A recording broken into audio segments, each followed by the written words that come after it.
This is a time that God is preparing us for the greatest outpouring of the year, but I believe the greatest outpouring in the history of Christianity. And God is saying, make these days count.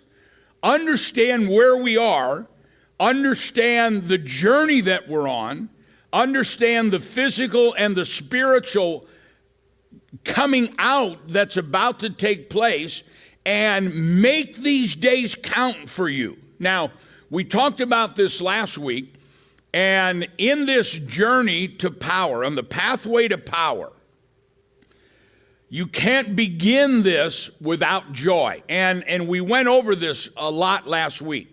But I really felt, I heard President Trump say the other day that there's a lot of things happening in homes right now because everybody's jammed in together. There's no break.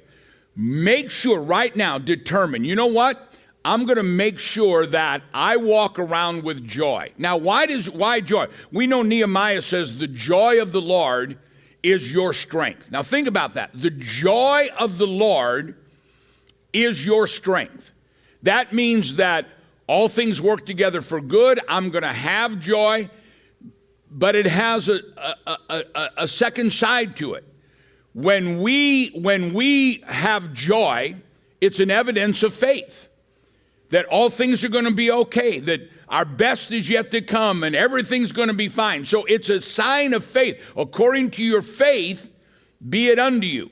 But the other side of that coin is not only the joy that you and I have, but the joy that we bring to others. So during the time as Psalms was it 24 that I read today says times of trouble, we bring joy to others. When you're at home, bring joy to your family. When you're at home, bring joy to your wife, bring joy to your husband, bring joy to your children, because the enemy wants to use this as a time to fight and get agitated. You know, we have a saying in our home, in our family, we've had it for years and years and years.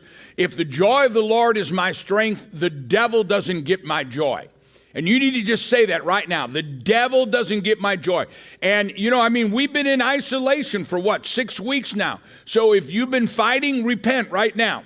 If you've been arguing with each other, just say, I'm sorry. Turn to each other right now and say, I'm sorry. Get along with each other. Bring joy, because the joy of the Lord is your strength. Don't let the devil get your joy. Everything's going to be all right. All things are going to work together for good. Our best is yet to come. So that's an evidence of your faith, but also you reap what you sow. Bring joy to others. Bring joy to others in your home.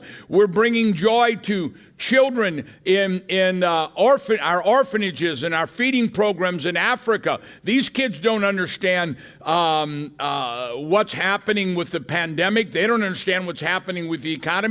All they know is they get to eat. We're bringing joy to Holocaust survivors that are getting meals every day throughout Israel. We're bringing joy. So joy is, one, you have joy. It's all going to work out good. Trust me in this. And second is you bring joy to others. And the way to get over depression, they say the way to get over depression is have a mission in life.